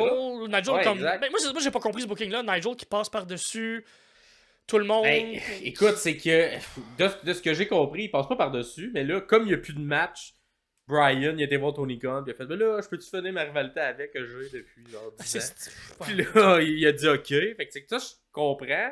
Mais on laisse encore nébuleux est-ce que Bryan va être là ou pas. Fait que bref, c'est comme un switch de cartes. Les gens vont pas s'y attarder. J'ai l'impression que la plupart des gens vont même pas comprendre pourquoi il y a eu ça comme switch ou que même ça l'existait. Pourquoi ça l'existait là, au départ. Mm-hmm. Mais ils ont comme essayé de justifier leur switch de cartes au complet de cette manière-là. Et tout le long, Moxley était très respectueux de Darby Allin. Oui. Et là, j'essayais de comprendre pourquoi. Comme c'est quoi le plan? C'est pourquoi Moxley veut absolument que ce soit lui. Et là, je me suis dit, peut-être que l'histoire qu'on veut nous raconter présentement, c'est que Mox, c'est la nouvelle gang. On s'entend qu'il y a Cesaro, Pac, tous des gens qui, disons, sont vraiment beaucoup mieux traités à la All Elite Wrestling plutôt qu'à une autre compagnie. Marina Shafir ferait du sens d'abord dans cette théorie-là. Et donc, est-ce que c'est un clan qui va viser les gens qui vont potentiellement retourner du côté de la WWE Ouh. et ils veulent leur casser une volée? Et là, Bryan, Mox a appris d'une quelconque manière qu'après son run à temps plein, il veut retourner à la WWE. Donc, il est comme, moi, c'est pas vrai, faut que j'aille. Faut pas qu'il parte avec la ceinture de la business. Faut que je la repogne. Toi et Darby, je le sais, là, t'es dans notre gang. Là. Toi, tu vas rester avec nous, mais t'es pas prêt. Tu seras pas capable de le battre, là, Bryan. Moi, je vais être capable de le battre. Si on veut garder la ceinture ici, faut que ce soit moi qui y aille. Est-ce que c'est ce qu'on veut construire? Écoute, si c'est le cas... On peut pas, si c'est ça, on peut pas le nommer direct. Exact. Comment on va faire pour le faire? C'est-tu des gens comme nous qui construisons ça dans des podcasts? Je sais pas comment. Pour que ça soit clair. C'est intéressant, tabarnak, là, comme histoire. C'est intéressant, mais comment on va le faire? J'ai hâte de voir. Faudrait qu'il y ait un cadre clair de, qu'on sait que quelqu'un s'en va, que c'est annoncé, que c'est leaké dans les médias, mais qu'il lui reste du temps à faire et que là, le clan de Moxley le détruit. Et là, peut-être ça serait une manière claire de faire OK, ce clan-là s'en prend aux gens qui ne sont pas fidèles à All Elite Wrestling. Faudrait un Ricky Stark qui revienne et qui feud avec eux. Là, genre, là. Fait que, est-ce que c'est ça que Tony Khan veut nous faire? Si oui, écoute, si c'est le cas, j'aime ça. Exactement. Ouais. Si c'est le cas, j'aime ça. Et ça l'exprès pourquoi Mox est comme un peu en paix avec The Elite. Puis, tu sais, cette espèce de comme zone-là. Fait qu'est-ce que c'est avec Bryan qu'on veut le faire? À voir, mais on dirait que c'est ce que mon nez me dit, puis c'est la seule raison pourquoi je comprendrais pourquoi Mox est aussi respectueux de Darby, malgré qu'il doit y passer sur le corps. Alors qu'il est zéro respectueux de tout. Fait que là, je suis revenu un peu avant. Qui a été pété avant? Il a été pété Private Party. Est-ce que ça veut dire que Private Party, ils sont sur le bord de la sortie? Ils ont eu des discussions avec l'autre bord à un certain moment, ou ils sont sur le bord de s'en aller, ou... En tout cas, je sais pas, mais ça serait très méta comme manière. Puis je sais pas à quel point ça serait bien vu dans le vestiaire si on amenait une rivalité comme ça à l'écran. Si vous êtes pas fidèle, on vous met entre les mains de Moxley. En tout cas, à voir, mais c'est ma théorie pour l'instant sur pourquoi tout ça arrive. Sinon, on continue qu'est-ce qui avec s'est deux lutteuses qui n'ont jamais mis les pieds à la WWE, en fait. Je ne crois pas. Queen Aminata contre Mariami. C'est vraiment juste un shout-out. J'ai pas pris de notes plus qu'il faut parce que le match était quand même très bon. Mais shout-out Queen Aminata contre Mariami. Mariami qui finit ensuite le match, c'est elle qui gagne, on s'entend, là. Qui finit le match avec faisant le coucher sur le ring, là, puis elle se dandine, là, coucher par terre avec la vision de haut, là, qui nargue un peu Tony Storm, fait que j'aime beaucoup ça. Et qui s'ennuie de Mina Shirakawa, fait que l'histoire continue avec ça. Bien aimé, bien aimé. Nigel fait une promo sur le ring, annonce Danielson contre McGuinness à Grand Slam. On vient d'en parler, donc on va pas s'éterniser là-dessus. Sinon, pour finir, le Dynamite de cette semaine, c'est le Gauntlet Tag Team Match.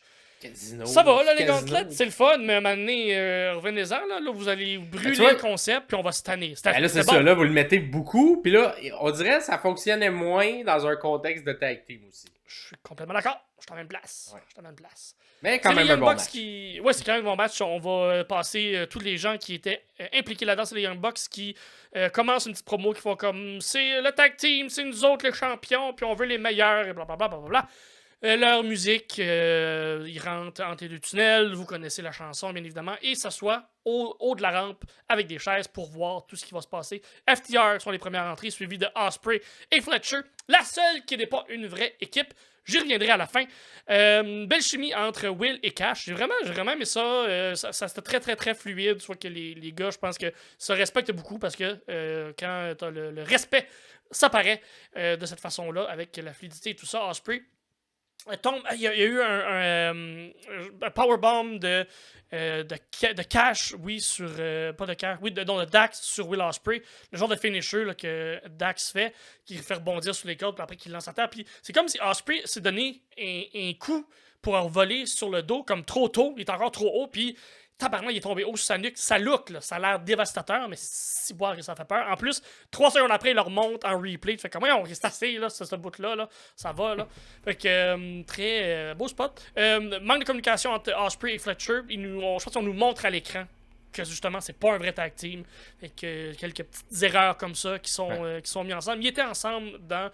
il y avait même un clan. Un clan, mais c'était pas l'équipe ensemble. Non. Il y avait une autre équipe, donc oui, ils se connaissent bien, mais ce n'est pas une vraie équipe quand même. Ensuite, c'est The Righteous qui rentre.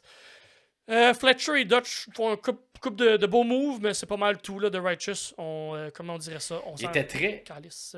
Ouais, il était très le personnage contrôlé par l'ordinateur dans ce match-là. Là. Ouais. Ils n'ont pas vraiment eu de moment, fait que quand il avait besoin de casser un pin, il voulait casser un pin. Oui, mais même Vinny, un moment donné, qui a besoin de casser le pin puis de tirer sur le pied d'un des Outrunners, je pense qu'il a pas été capable de tirer comme du monde. En tout cas, peu importe, là. Le Righteous, c'est ça. Ring of Honor. Undisputed Kingdom, ensuite, qui arrive. Toujours le fun de voir ces gars-là. Rien de spécial. The Acclaim qui rentre. Gros pop, The Acclaim. Puis là, il commence à avoir beaucoup de monde sur le ring. Mais on réussit quand même à pas trop s'éparpiller. C'est quand même très bien fait pour l'All Elite qu'habituellement, c'est juste un vrai gros crise de clusterfuck. Ouais, c'est vrai. Couple de beaux spots avec The Acclaim. C'est très le fun. Ils sont de plus en plus over, mais je pense qu'ils sont aussi de plus en plus talentueux dans le ring. C'est le fun de les voir grimper comme ça. Surtout Byron. Ouais. Bowen.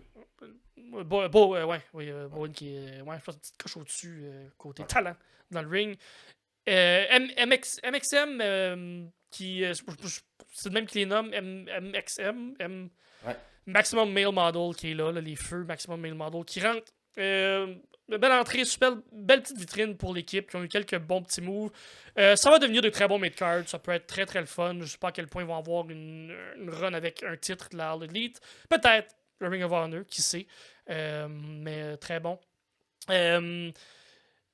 Classique souplex de groupe là. Les Righteous encore se sont trompés de bord, hein, t'as-tu vu? Il est venu du mauvais bord. Mais il a essayé de se Puis là, il a fallu replacer, qu'il tourne de bord, puis là, il allait l'autre bord. Et là, c'était laborieux. Tu sais, souplex, quand il y a comme 3-4 personnes qui sont en ligne, puis face à face, puis là, il y a comme une gang de personnes qui flippent par-dessus l'autre gang de personnes en souplex. Mais c'est ça. Ça a été fait, et ça a été presque manqué, mais écoute, on a réussi à se rendre au bout. On a juste oublié qu'on était dans l'équipe des méchants. Oui, c'est ça. Quel bon méchants. se placer. Ah là là. Ensuite, c'est Top Flight qui arrive. Shadow Machine qui est connecté d'FTR. J'ai bien aimé ça. Il y a un Shadow Machine qui est connecté de la part d'FTR. Petite 1 contre 1 avec Dante et Will également à ce moment-là que on a teasé un peu ce truc-là parce qu'effectivement je pense que c'est un bon potentiel pour tester justement Dante, le mettre avec Will Ospreay. Ça pourrait être un beau mini-event de Dynamite, ça, pour vraiment justement tester, voir qui est rendu où exactement, ce jeune-là. Fait que oui, je suis très d'accord, très très d'accord. Fait que oui, un Shadow Machine d'FTR, on fait comment? Ben c'est fini, FTR a gagné, Shadow Machine, c'est assez rare que les gens kick out de ça, sauf quand c'est DIY qui fait, là, tout le monde kick out. Mais j'ai aimé ça, tout le monde, littéralement tout le monde est rentré dans le ring, tout le monde, pis sa mère, je pense, qui était rentré dans le ring pour venir briser ce pin-là, j'ai vraiment aimé ça. Et c'est The Outrunners qui arrive, The Outrunners qui sort du champ gauche complètement. Il sort des années 80, il me gossait au début, je pense que Chris, il commence à m'avoir. Je sais pas à quel point on va se tanner de cette gimmick-là, mais ils deviennent de plus en plus over. Comme over du jour au lendemain, un peu, pour aucune raison. On les a vus quelques fois, genre à Rampage, puis un moment donné, on les a mis à télé plus. Ils ont eu une première victoire la semaine dernière, et on dirait on capitalise sur ce petit momentum-là. Tant mieux, j'aille pas ça. Puis même qu'à Collision, il y a eu un beau moment là, avec FTR et The Outrunners qui ont tout un peu le côté nostalgique de la lutte des années 80. Là. Un pour le look, puis un pour le style. En tout cas, peu importe, on reviendra à Collision, et c'est finalement les Grizzled Young Vets qui rentrent. Ils n'ont même pas le temps de se rendre au ring, qui se font attaquer au haut de la rampe par FTR, puis on lire vers Rapu.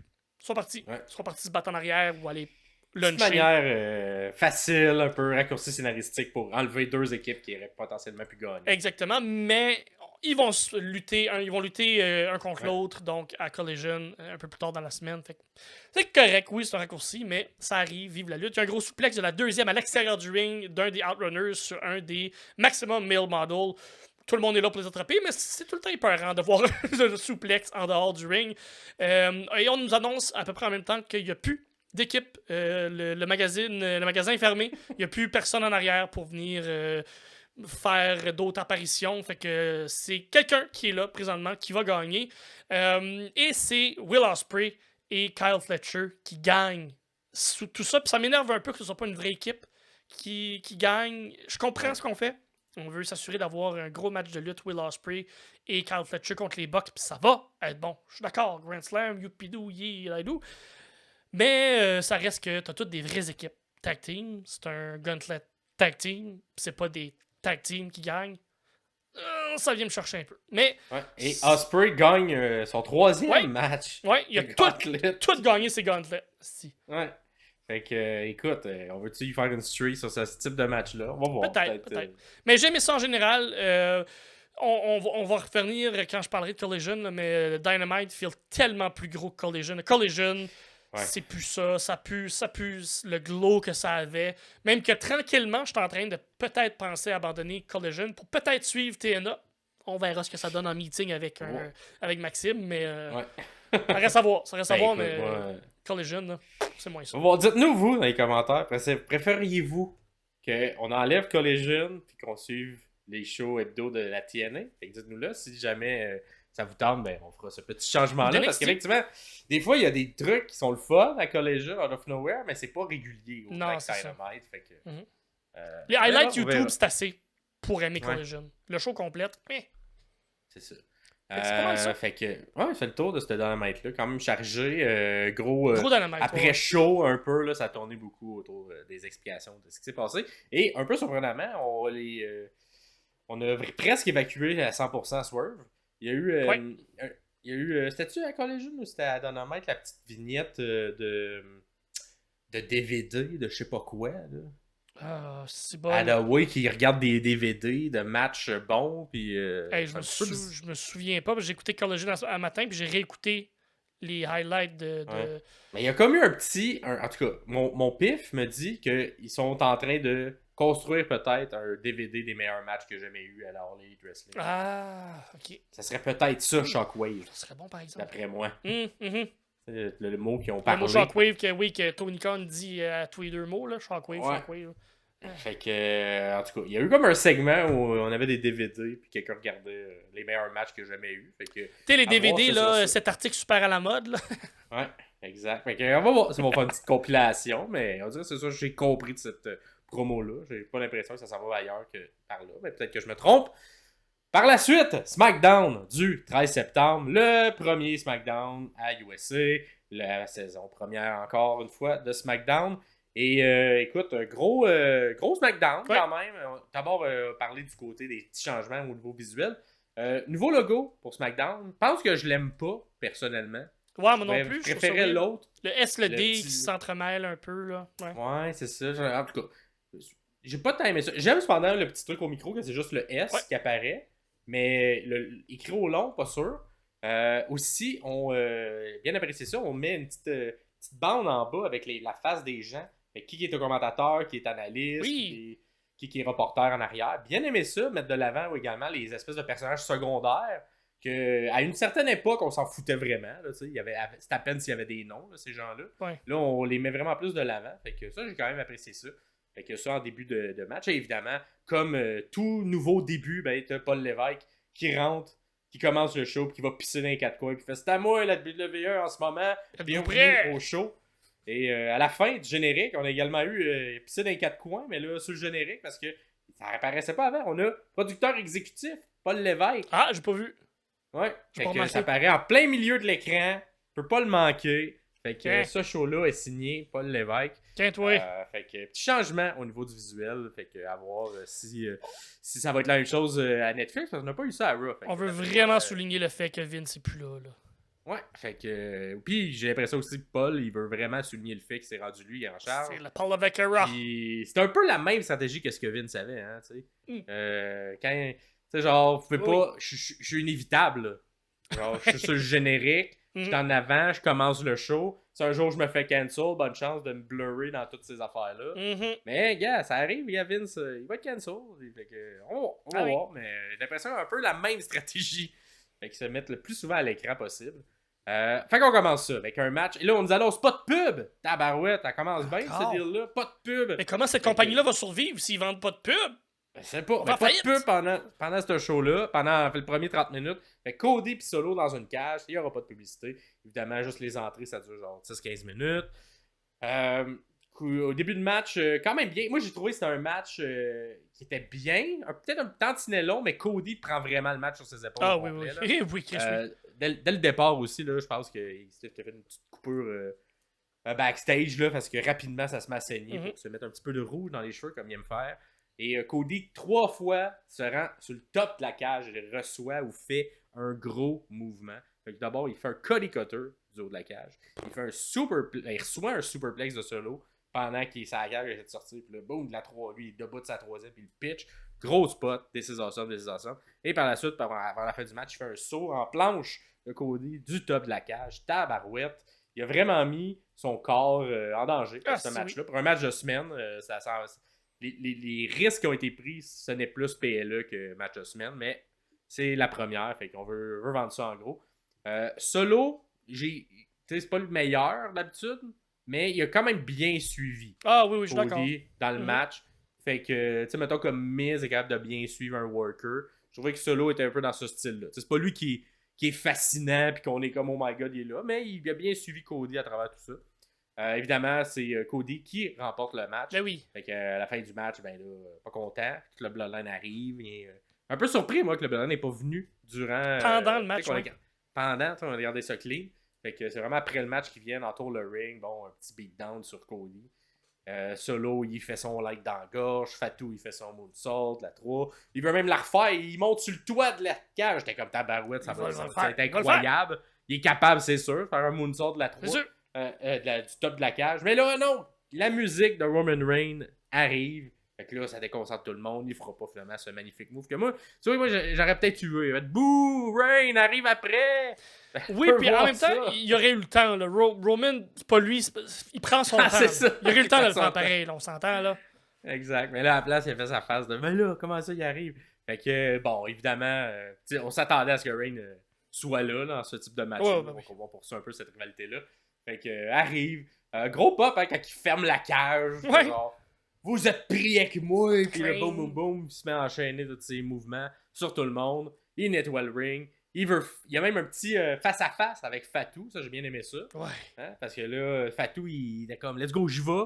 Puis finalement, c'est Solo qui sort Fatou du ring. Fait que Solo pogne le hit un peu, mais c'est ça qu'on tease cet affrontement-là entre Roman Reigns et Jacob Fatou. Plus que entre Solo et Reigns. Fait que à voir comment qu'on va un peu changer la trajectoire de cette histoire-là. Parce que j'ai l'impression que le plan initial c'était Solo qui soit plus gros. Mais Je pense là, qu'on s'attendait pas au charisme et à la popularité de Fatou, là, ce que ça allait donner. Ouais. Fait que, en tout cas, on se prépare des portes de sortie. Ouais. Pour WWE, si jamais c'est plus Fatou qui prend le contrôle. Et par la suite, enfin, évidemment, un face-à-face avec Cody. Tension dans l'air. Les deux sont comme un ennemi commun. Fait qu'on clean le ring, les deux ensemble avec nos finishers. Ça se termine, cette pas de pause-là, avec cette espèce de face-à-face-là. Cette petite tension-là entre Cody et Reigns. Qui va poursuivre évidemment leur histoire qui ont commencé déjà un petit bout de ça. Il y a 2 WrestleMania de ça.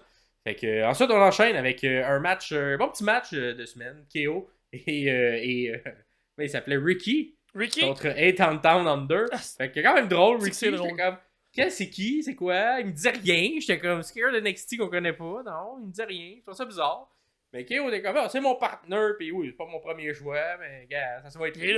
Et là, j'avais comme l'impression qu'on était en train de mousser un jobber out of nowhere, puis Kevin serait capable de le faire.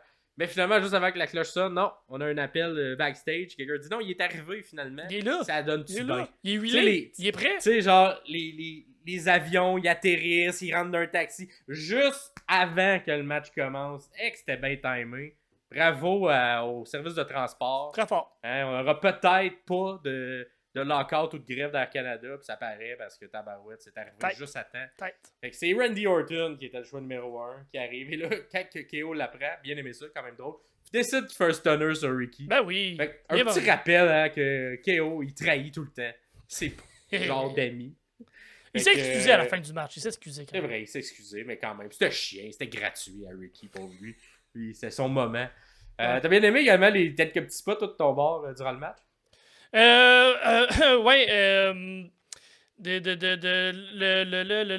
Léo qui fait le tour là, du ring. Oui, c'est ça, exactement. Merci. J'ai en train de relire. Je m'attendais pas à avoir une passe à la palette de même. Ouais, mais c'est ça, le spot. Kevin Owens qui fait comme le tour du ring, comme la moitié du ring, il comme à l'extérieur. Il saute dans le ring puis il fait le tag. J'avais jamais vu ça. Je sais pas si ça avait déjà vraiment été fait ou c'est quelque chose qui était. J'ai comme Chris, c'est pas fou pareil. Tu sais, les tag teams sont tout le temps comme à l'intérieur du ring. Prends ma main, prends ma main. Mais là, ben, Chris roule à l'extérieur, fait le tour, revient, puis tag. J'ai trouvé ça c'est le genre de spot à la FTR, comme d'inventif, créatif. Fait qu'effectivement, une belle petite idée originale là-dessus. Ensuite, les deux font le double DDT dans les câbles. Le classique move de Randy Orton. Et on finit avec une espèce de belle fin, encore une fois, synchronisée. Fait que d'un côté, on a le beau RKO et de l'autre, le stunner. Pour la victoire du côté des gentils, écoute, est-ce que on n'a pas vraiment eu de tension dans l'équipe de Étendant 2? Fait que on met ça sur la glace. J'ai l'impression qu'on aurait pu se servir de ça pour peut-être faire avancer l'histoire ou la terminer même entre les deux. Mais j'ai l'impression qu'on met ça. Qu'on attend. Je sais pas quand ça va. Est-ce que ça sera au Rumble? Parce que là, on commence à tomber. C'est quand les autres potentiels moments où tu peux briser une équipe. Le Rumble, normalement, c'est un bon moment. Fait que, à voir. Ça va vers. On va faire durer ça encore 3 mois. Mais ça n'a pas été dans ce match-là. Ensuite, on a eu des. Tout le long, hein, ça, j'ai bien aimé. C'était comme le squelette de ce SmackDown-là. Vraiment, le Nick Aldis qui essaie de faire le pont, faire le point sur la situation du Bloodline de Roman Reigns et de Cody Rhodes. Fait que d'abord commence en disant hey là Bloodline sont venus me voir, ils veulent faire un match entre Reigns et Cody. Fait que là ils ont signé, ils ont même pas lu rien, ils veulent un match contre eux autres. Fait que faut que j'aille voir Roman Reigns et Cody pour leur faire signer également le contrat.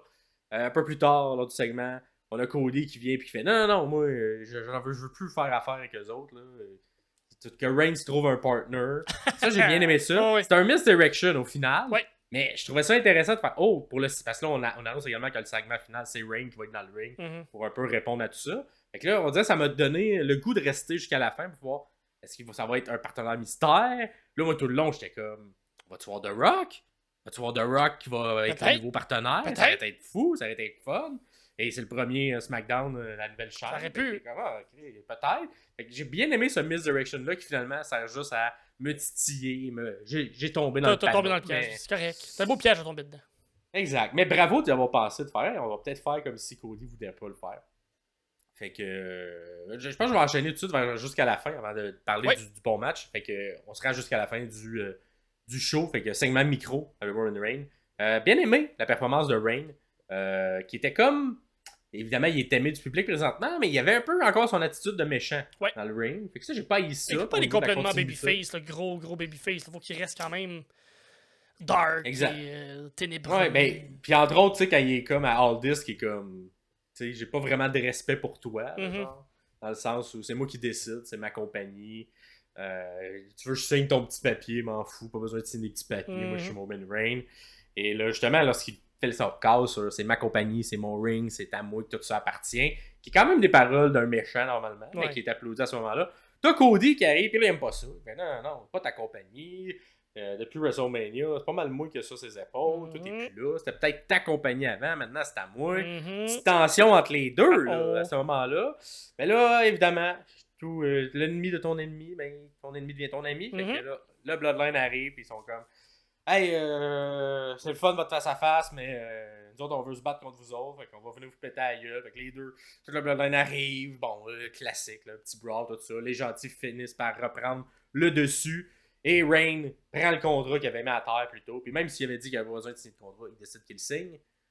Et là, ça reste comme ça. Puis le Cody, il fait ça.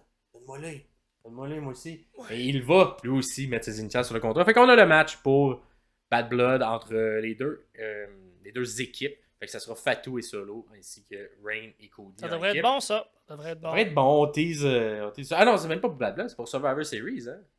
Je sais pas. Je sais plus. Ah ouais, en tout cas. Je ferai une petite recherche lors de Collision, puis je vous reviendrai là-dessus. Mais c'est ça. On construit cette rivalité-là. Puis là, on s'entend qu'ils sont pas tant sur la même longueur d'onde qu'Cody puis Reigns. Fait que j'ai l'impression qu'il y a peut-être une petite trahison classique. On va peut-être, c'est ça, là, l'échapper de ce côté-là. Mais là, comment on va faire pour pas faire paraître faible un bord ni l'autre si tu as un DQ qui va c'est souvent un DQ qui va arriver là, dans ce genre de match-là tout le temps. Ça, Ouais. Cody est prêt à manger un Ou ils pin vont de faire un Fatou. friendly fire, puis là, l'autre sera pas content, puis ça va pas. ouvrir la porte au Bloodline. À voir, mais effectivement, c'est un peu textbook 101 de booking. Ouais. Lorsqu'on met deux personnes en rivalité, puis on les met dans la même équipe, on Aïe, l'a aïe, vu aïe. souvent dans l'histoire. Souvent, ça se termine pas super bien. Mais on va voir comment ils vont construire ça. Et finalement, on revient un petit peu en arrière avec Andrade contre Carmelo Hayes 5. Fait que c'était 2-2. Et écoute, c'est pas le meilleur match entre les deux, l'entièreté de la rivalité, mais c'est tout de même un très bon match. Fait que je vous le note ici. Il y a un petit côté, il y a un tantinet déçu. T'sais, on dirait, j'aurais mis ça comme si c'était quasiment un main event là, dans l'approche du match, mais à la place, on a L'importance que tout- ça donne. Exact, tu sais, que les deux sont chacun dans leur coin, il y a une présentation Ouais. micro, truc comme ça. À la place, non, durant l'entrée, t'as tout de suite Ace qui attaque Andrade. Fait que ça vient un peu tuer le momentum Ouais. de comment le match est gros, vu qu'il y a une attaque un peu avant le début du match. Je comprends ce qu'on voulait nous vendre. Tu sais, ils s'aiment vraiment pas beaucoup, mais on dirait pour. T'as pas souvent la chance d'être mid-card puis d'avoir un match d'importance. Je trouvais que là, c'était un bon moment de peut-être garder ça un peu plus dans les règles de l'art respectueux pour mousser le match. Mais on préfère mettre Ace clairement méchant. Fait que peut-être une manière aussi au public qui ne suit pas toujours de faire hey, vous voyez, c'est lui le méchant, il a attaqué l'autre dès le début, avant le début de la cloche. Des beaux spots tout le long du match, un peu comme ils nous ont montré lors de leurs autres affrontements. Notamment, j'ai bien aimé le Canadian Destroyer d'Andrade, qui est très bien exécuté à la suite d'un mouvement. Fait que c'est comme il compte quelque chose avec un Canadian Destroyer. C'était super bien fait. Et c'est un peu surprenamment Andrade qui a la victoire. Avec un beau finisher. Écoute, son finisher avec les deux mains dans le deux hooks en dessous. Oui. Avec à côté sur le turnbuckle. Puis Paclao à terre. Hey, ça rentre au poste, mon ami, ce finisher-là. J'espère qu'il va. Mais ces deux finishers rentrent quand même. Les genoux d'en face aussi, là, ça rentre bien. Mais il y a vraiment ça deux rentre mouvements d'impact. Il court, là. On dirait qu'il va défoncer le turnbuckle. Là. Ouais, fait que, bref, c'est très bien, mais un peu surpris, moi, de mon côté, de la victoire d'Andrade, même si c'était plus logique. Ça, tu l'avais calé lors du dernier épisode. Fait que c'est évidemment LA Knight qui sort pis qui dit c'est bon, je vais t'affronter, t'as juste gagné, une chance de te faire kicker le cul par moi, yeah, blablabla. Ah ben. Une petite promo. Et je tiens à noter, je préfère le personnage de LA Knight champion. Oui, Que je suis d'accord. Challenger. Ouais. Je trouve l'aura qui dégage est plus une aura de champion. Je suis d'accord. Je trouve ça plus intéressant, l'avoir avec une belle puis au micro, là. On dirait, quand il n'y avait pas de belle puis qu'il n'y avait pas la confiance d'être champion, ça fonctionnait un petit peu moins cette confiance démesurée-là que le personnage a, mais champion, ça fonctionne très bien. Fait que j'y souhaite un long règne à Monsieur LA Knight parce que je trouve que ça y va bien, une ceinture dans son personnage. Fait que ça fait le tour de ce SmackDown du 13 septembre. Fait que dites-nous, vous, s'il y a quelque chose qu'on a manqué ou si vous êtes d'accord avec notre opinion. Vous pouvez nous le dire directement dans les commentaires. Absolument. Prochain show, Collision, du 14 septembre. Pierre, qu'est-ce qui s'est passé? Tough. Collision, côté ambiance, pas grand monde. Même qu'il y a un long moment où Tony Schiavone et Nigel McGuinness discutent ensemble à la table des commentateurs et t'as pas de son ambiant. C'est comme si on fermait tous les micros ou comme si on enregistrait ça dans une salle à part. Il y a zéro ambiance. C'est un peu fucké. Comme match, j'ai noté la conglomération Mark Briscoe et Kyle O'Reilly avec hologramme contre Beast Mortos et The Premier Athletes, Harry Daivari et Tony Nese. Bon petit match, ça vaut la peine d'aller voir. Kyle et Mark Briscoe contrôlent un peu le match au début. Très le fun, des tags qui se font. On vient un peu péter Daivari et Tony Nese. Et jusqu'à temps que Hologram et Beast Mortos embarquent. Mortos, c'est juste trop fort. Il reprend le contrôle complément du match, encore une fois avec des coups de tête. On a parlé la semaine passée, il donne des coups de tête parce que c'est un taureau. Fait que il n'y a pas peur de ça. Le rythme est un peu. Le rythme, il n'arrête pas. Là. Mark Briscoe et Kyle O'Reilly ont le dessus sur les Premier Athletes un peu tout le long. C'est un peu le même processus qui est répété deux fois. Fait qu'il y a comme les deux gentils de la conglomération qui comme yes, on prend le dessus sur Premier Athletes et c'est Beast Mortos qui vient tout péter. Fait que c'est un peu le même modus operandi qui est fait durant le match. En fait, jusqu'à temps que tout le monde, à un moment donné, tout le monde fait des dives en dehors du ring pour finir avec le beau Mark Briscoe qui fait son spot habituel où il met une chaise sur le long des câbles et il veut faire son dive lui aussi. Et là, c'est Mark Sterling qui est comme... parce qu'il est avec les Premier Athletes, c'est leur micro, et qui intervient puis qui enlève la chaise de Mark, puis qui est comme non, tu sauteras pas. Tout le monde a sauté, tout le monde a fait son show, toi tu sauteras pas. Et il y a eu un coup de dans le pénis à Mark Sterling.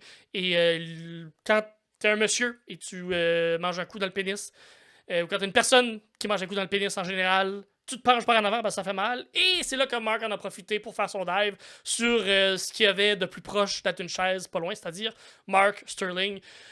Donc, c'est un super beau match. Ça réinvente rien, mais pour voir quand même un peu quelques petits spots intéressants, ça vaut la peine. C'est Hologram qui pin Tony Nese à la fin pour gagner ce beau match. Encore une belle petite vitrine pour Hologram qui n'a pas encore de défaite depuis qu'il est à la All Elite. Ça vaut la peine d'aller voir ce petit match-là. Je pense que c'est ça. Je pense que Premier Athlete, ça serait temps qu'il gagne. Parce que là, à chaque fois qu'ils sont dans un match, comme. Bon, ben, ils vont se faire squasher, ils vont se faire jobber. Puis ils sont pas mauvais en plus. Fait que je suis juste comme. C'est bizarre qu'on ne les mette pas plus souvent à la télé avec une petite victoire ici et là.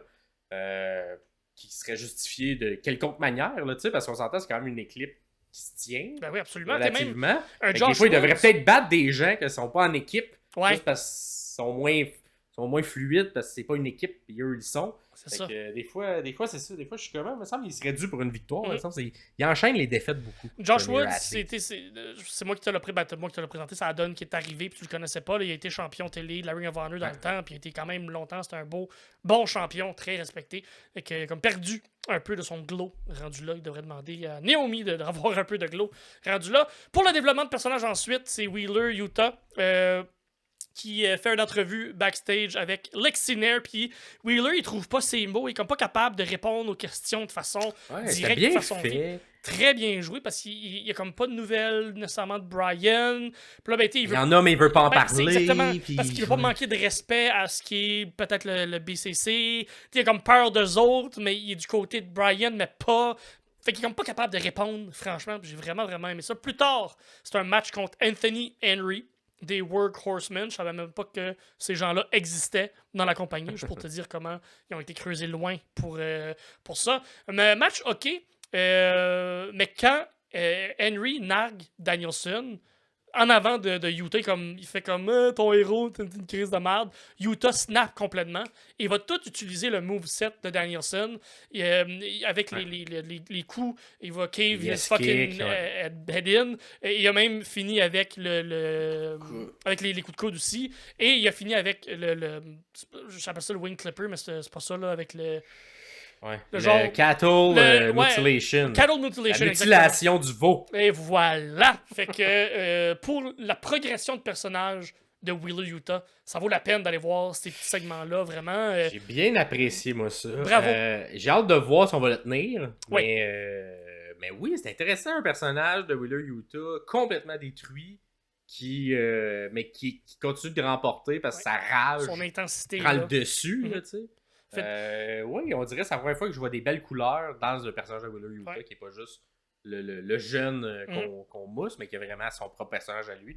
Fait que j'y souhaite que ça se poursuive, parce que j'ai quand même apprécié ce développement-là. Puis il a bien joué l'entrevue backstage aussi. Très bon, très très bon. Ouais. Queen Aminata, on a parlé à Dynamite un peu plus tôt dans l'épisode. J'adore. De plus en plus, je pense que Queen Aminata a le potentiel de devenir quelque chose d'assez grand, d'assez gros dans la compagnie.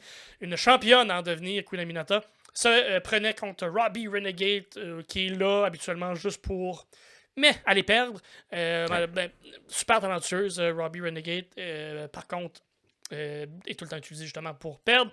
On continue à rendre Aminata forte en défaisant Robbie, comme je l'ai dit. Un squash bonifié, quand même eu un peu d'attaque du côté de Renegade, mais ça n'a pas été ça. L'attaque, par contre, d'Aminata est super le fun à regarder. Mais à la fin, parce qu'il y a genre une petite feud là, qui se fait avec Deebs présentement, on revient au four-way d'il y a quelques semaines, savoir qui allait se battre. Parce qu'elle voulait dans son équipe. Oui, c'est ça. Et Queen Aminata était tout le temps un petit peu plus réticente. Et là, lors de la défaite de Deebs, plus tôt dans la soirée, Aminata a fait un petit narguer un peu sur la Deebs en disant « Ah ouais, c'est ça, tu veux m'apprendre », en voulant dire apprendre à perdre. Et là, c'est ça. Après la victoire, elle est venue attaquer au genou la poffine. Fait que moi, non, oui, c'est vrai, parce que Deebs a lutté contre une japonaise que je me souviens plus son nom. Ça a été un bon match, ça aussi. Mais c'est ça aussi, la feud à en devenir, c'est Deebs contre Queen Aminata. Ça peut donner de très bons matchs. Ben excité de ça, si c'est vers là qu'on s'en va. Et on a terminé la carte de Collision qui était le moins bon show de la semaine, à mon avis. FTR contre The Grizzled Young Vet. Restez un peu sur mon appétit, je te dirais. Je pense qu'on est capable de nous donner de meilleure lutte que ça, peut-être parce que justement on est à Collision, les gars n'ont pas tout donné. Par contre, c'est lutte contre lutte. C'est deux équipes techniquement parfaites. Je mets des guillemets, là, mais ça reste que techniquement sont très durs à battre dans le ring. Je pense que l'histoire qui était racontée, c'était surtout qui allait faire la première erreur, tout simplement. Alors, on s'étudie les techniques de force, tout est égal. Tout le monde tout le monde lutte, là. Puis là, à un moment donné, tout le monde est comme à l'extérieur du ring, puis on part à la pause. Puis au retour de la pause, c'est Dax qui est en train de se faire coller une volée. Fait que je sais pas exactement ce qui s'est passé pendant la pause, mais Dax est en train de manger une volée. Et quand Dax finit par se rendre à cash pour donner le tag, les Grizzled Young Vets distraient le ref, puis le tag compte pas. Fait qu'on installe vraiment que les Grizzled Young Vets, c'est des méchants. C'est vraiment installé comme des méchants. Ils sont arrivés en héros, mais ils vont repartir en méchants. C'est des méchants pour toute l'histoire qui va continuer. J'ai l'impression qu'on va faire un petit bout de chemin avec FTR et les Grizzled Young Vets pour se rendre, j'espère, à un pay-per-view pour nous donner le match qu'on veut voir vraiment entre eux autres. Cash qui finalement finit par avoir le tag, donne une super belle séquence avec Drake, c'est celui avec les cheveux, mais avec c'est Dax finalement qui revient dans le ring avec un autre tag. Ça découle assez vite là, à partir de là. Pleuveau-tu? Ça va tellement vite que je me mêle dans même les notes que j'ai écrites. En gros, tout ça pour dire que Dax finit par gagner sur Drake avec un sharpshooter. Je sais pas pourquoi on fait perdre des Grizzled Young Vets dans un sharpshooter, dans une prise de soumission.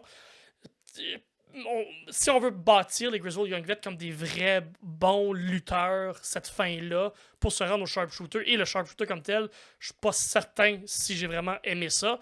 C'est pour ça que tout le match au complet, même s'il y a eu quelques belles séquences, je suis pas capable de... Encore une fois, un peu comme le match avec Ricochet et avec Sammy Guevara, il y a de quoi qui connectait pas, il y a de quoi qui était pas là. Peut-être que les gars n'ont pas voulu nous donner ce match-là aussi, mais...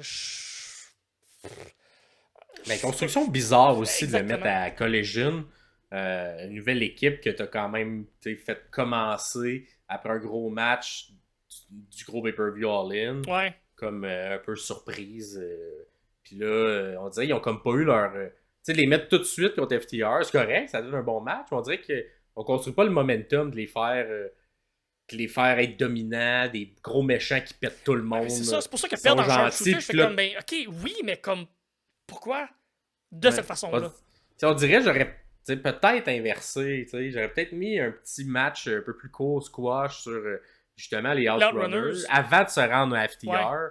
Puis qu'FTR vienne faire le sauvetage. Ouais, parce qu'à la fin de tout, les Grizzled Young Vets ont fait un beatdown sur FTR. C'est les Outrunners qui sont venus sauver FTR du beatdown. Donc, ouais, inverser un peu tout ça, je suis quand même pas en désaccord avec ça. Là. C'est ça. Puis mettre ça à Dynamite aussi, parce que tu veux leur donner la plus grosse plateforme pour construire cette nouvelle équipe-là qui sera peut-être une future aspirante. Fait que, ouais, on dirait, c'est ça. Mettons, tu suis pas beaucoup le produit. Ils sont arrivés au Casino Gauntlet, ils se sont fait sortir, tu les as pas vraiment vus là. Là, t'as Collision, ok, un match comme ça, tu regardes juste les résultats, ils perdent. Tu sais, on les a pas vus lutter pour de vrai, à part là. Fait qu'à voir, la construction, le booking en ce moment, pas sûr, pour les mettre over. Fait que j'ai hâte de voir ça va se poursuivre comment. Ouais. Clairement, ils ont un programme prévu avec FTR, mais j'aurais peut-être pas fait comme ça. C'était moi qui bookais. Mais une belle petite fin où tout le monde se fait ça. Ça des poignées de main. Ah! D'homme, une vraie poignée de main d'homme. Ouais. Fait que, bref, ça se termine ça quand les jeunes. Ouais, ça peut, on peut le manquer. Puis on perdra pas grand chose de notre semaine de lutte. Ben d'accord. Ça ressemble à ça Ouais. cette semaine. Fait que dites-nous, vous, s'il y a quelque chose qu'on a manqué qui est passé sous notre radar et que vous n'êtes pas d'accord, on n'en ait pas parlé. Dites-nous-le dans les commentaires. Sinon, ben, si vous êtes rendu jusque-là, un petit like, ça aide tout le temps l'algorithme. Gros merci pour ça. Vous pouvez nous suivre un peu partout sur les réseaux sociaux. Puis nous, ben, on se revoit la semaine prochaine pour un autre épisode régulier où on reviendra sur la semaine en cours présentement du 16 au 21 septembre. Wow. Fait que c'est lundi prochain que ça va arriver.